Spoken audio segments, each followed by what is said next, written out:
There's a fabulous story of poacher turned gamekeeper in front of me right here at BBC Radio Northampton. Indeed, if you're a long-term fan of the station, and if you've been part of the BBC Radio Northampton gang for the last 30, maybe 35 years, then you might remember Michael Davies. Michael used to do bits and pieces on the radio, particularly at the weekend. He also used to dabble a bit in words with the Chronicle and Echo. And what I'm getting at is that Michael Davies is pretty darn good with words. I can say that with some assuredness, because he's actually just won himself a national award for playwriting. Poacher turned gamekeeper is, as a result of Michael, used to, at one stage, having been a critic in his own right. Now, his own work, Rasputin's Mother, has been picked up to win a highly prestigious award. He joins me in the studio this afternoon. Michael, that's the build-up. What's the reality? How on earth did you get into writing? How did you get into playwriting, having first been a critic of other people's work? Well, that's a very interesting question. Obviously, having seen an awful lot of plays, I kind of feel like I've soaked some of it up almost by osmosis. And some of the sort of techniques of playwriting that are specific to stage work rather than any other kind of script writing or fiction, I do feel as if I've been very fortunate that I've been able to pick those up, as I've gone along over the years. So, by watching other people's work being performed, without realising it, you were actually getting a fantastic education in how not to do it or how to do it, depending on your critic's view. A bit of both, probably. Yes, I've seen one or two stinkers in my time, but generally I've been extremely fortunate to have been exposed to the amount of theatre that I have over, as you say, 30-something years. Yes, the years have treated you extremely well. Oh, how kind! Extremely well. Yes. Moving swiftly on. So I mean, when it came to the point, I was sort of always dabbled in fiction of one sort or another, everything from sort of short stories, and I'd written a couple of novels that never got published, and I did an MA in TV script writing. So I sort of tried a variety of forms. And then I thought, well, actually, I'd got the story that I wanted to tell, which essentially relates to around the Rasputin story. And it just struck me that actually a stage play was the right form for that story, and the way that it plays out is very theatrical. And I thought, hey, why not give it a go? I'd done a couple of sort of adaptations and a bit of work on sketches and pantos and that kind of thing. Never actually done a full-length original play. And I thought, well, I'll give it a go with this. So how much of a leap was it for you to actually commit pen to paper, and the time as well, because this wouldn't have been the work of 5 minutes either.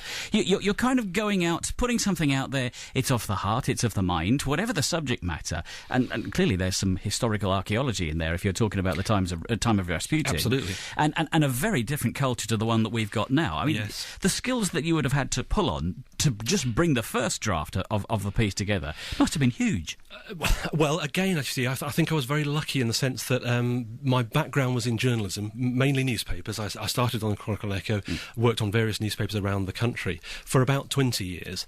And the last 10 years or so, I've been freelance, doing a variety of different things. The theatre reviewing, obviously, a main part of that. I write programme notes for productions all over the place as well. The journalistic background definitely helped in terms of researching, pulling things together, and kind of shaping the archaeology, as you say. So I was lucky to have had that background, and then coupled that with the sort of fiction writing, script writing side. Just seemed to fit. Isn't it quite difficult, though? If you are a journalist, then you are a writer of fact. You are a writer of black and white and no greys. When you start getting into script writing, be it for television, be it for the theatre, wherever it may be, a piece of fiction, there's an awful lot of grey that you've got to throw in as well. Oh, it's not only a lot of grey, but a whole lot of personal, opinion stuff that you simply couldn't get away with as a newspaper journalist. I remember reading an article about the writer of the film The Hurt Locker, which obviously Oscar-winning fantastic movie. He had started his career as a journalist as well, and he was interviewed in a magazine, and as part of the interview, a similar kind of question was asked, and he said, the biggest script writing lesson I had to learn was to approach the journalist in me with a big knife and stab him repeatedly until he no longer existed, because in a way you have to put that bit of yourself entirely to one side. Sure. It's very easy the danger, of course, of writing, particularly something with a historical background to it, is that it just becomes dry and a bit dull. Tell us a bit about Rasputin's mother in that case, because you would have had to have done the research wearing a journalist's head, and there would have been a certain amount of the context of the time and the society of Rasputin. Then you've got to have the playwright and you've got to have the creative to kind of overlay certain aspects to then turn it into a piece of drama and a piece of entertainment. And I think the biggest challenge for me was to take the actual facts and then work out what I was going to use, what I was going to play with, what I was going to throw out and not use at all. In terms of the setup of the play, it imagines a sort of fantasy interview with Rasputin. He was actually assassinated in 1916. It took several attempts to actually finish him off. He was beaten, he was shot, he was chased into a frozen river, and eventually he drowned under the ice in the river in St. Petersburg. So he was quite resilient. But the premise of the play is that he has survived this assassination attempt through means that become apparent during the course of the play. And the play itself takes place 20 years on from that, so at the height of the Stalinist regime, and Stalin dispatches a young researcher to go and interview Rasputin within the walls of the fortress in St. Petersburg where he's being held prisoner. And the young researcher then starts to uncover things about Rasputin that shed a different light and a sort of new perspective on the fall of the Romanov Empire and the rise of the communists and all of those things that are, historically well mapped. But above all of that, it's a comedy. How do you make a comedy out of something like that? I think there are comic elements to it. I don't think I could hand on heart say it was an out-and-out comedy. Moments of levity involved, though. Indeed. I think, part of, I suppose, my style in fiction writing, well, I suppose to an extent in the factual stuff as well, is to try and lighten anything that's particularly heavy or hard work or intense. Apart from anything else, I think you can actually make it that bit more powerful or pack an additional emotional punch if you just offset it with some humour. So that's the humanity in that case that comes from the humorousness. Absolutely, yeah. And I think one of the things that fascinates me about Rasputin as a character is that his image over the last 100 years has been portrayed almost relentlessly as this kind of weird, the Mad Monk sums it up, doesn't exactly. He's this crazy monster who somehow exerted some, supernatural almost influence over the Empress in particular. And actually, I wanted to find out, at the end of the day, he was an uneducated peasant from the middle of Siberia who somehow rose to the very top of Russian society. And I wanted to explore a little bit what it was about him. Yes, he had the mesmerising eyes, and yes, he somehow drew around him this salon of upper-class women in particular. How did he do that? Was he the supreme con man in that case? Was he the silver-tongued fox? Possibly. I think I reserve judgment on that. I don't actually know. Do you like him? Cool, goodness. That's like saying, I don't know, do you like Ivan the Terrible? It's like, how can you know?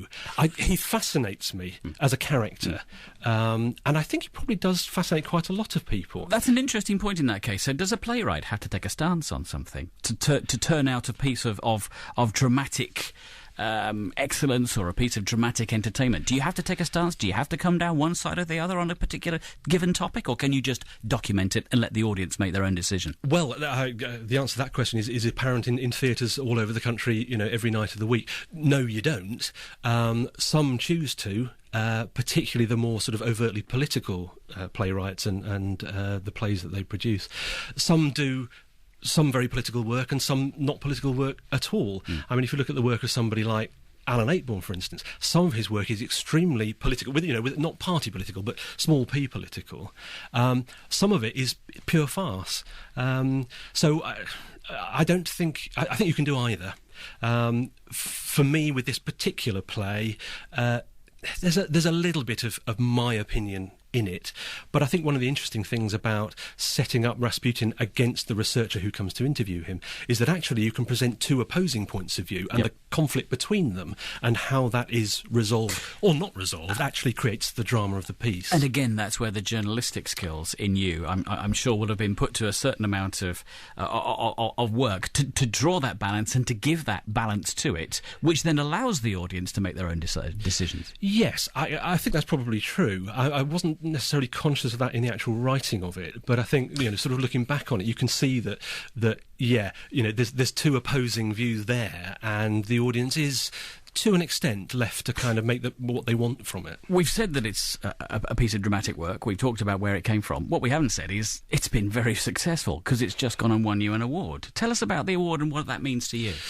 Well, I mean, obviously, from my point of view, the award is terrific to have won, and in terms of raising the play's profile is extremely useful. Part of the prize is that the play gets produced, which, also from a playwright's manna from point heaven. of view. Yeah, absolutely. That's exactly what you want.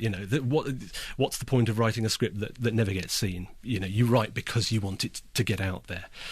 So that's absolutely terrific. It's only the second year of the National Playwriting Competition, which was an award set up originally in memory of a guy called Ronald Duncan, who was one of the original people who set up the Royal Court Theatre back in the 1950s. And when he died, he left a foundation behind him that was deliberately intended to help fund projects like, emerging writers and new writing and so on.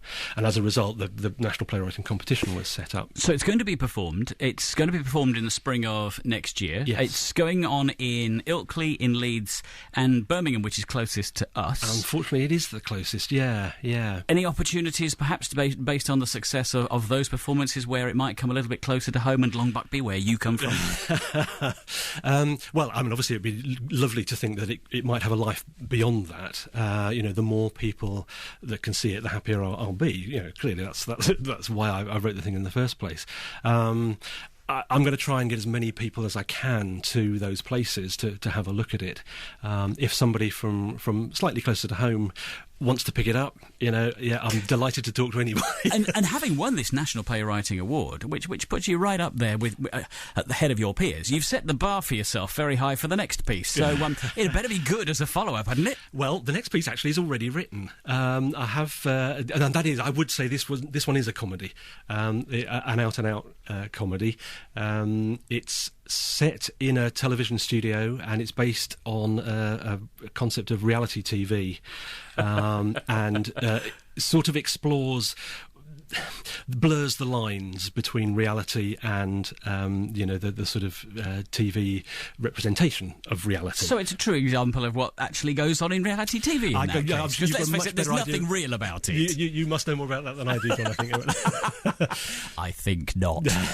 When's the follow-up to Rasputin's Mother, the next piece from you, going to be out in the public domain? Is this now a question of polishing, or are you still working on it? Well, it is with a number of people at the moment being looked at. I've got an excellent agent who is sort of pushing doors and trying to get it seen by the right people.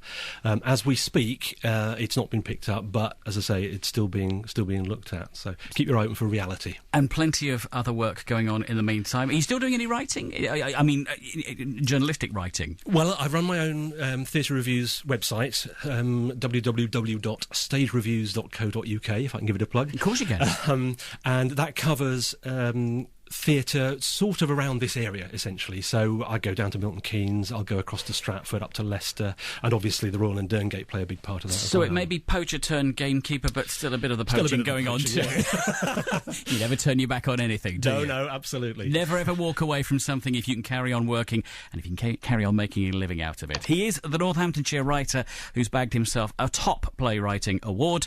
Rasputin's Mother may not be being performed in Northamptonshire just yet, but if you go up the road to Birmingham, and and we'll find out exactly where and when. We'll give you the details. Then perhaps you can go and see what's come from the creative juices of a man that used to be part of the radio station here, used to be part of the Chronicle and Echo, and is fundamentally part of this county. Michael Davies from Long Buckby, one-time Radio Northampton contributor, now critics lover in terms of the things that he's seen and the things that people will love about his writing. His debut play, Rasputin's Mother, has won a national award already. We'll look forward to seeing it being performed in this county before too much longer. Michael, lovely to meet you. Thanks for coming in. Thank you very much, Sean.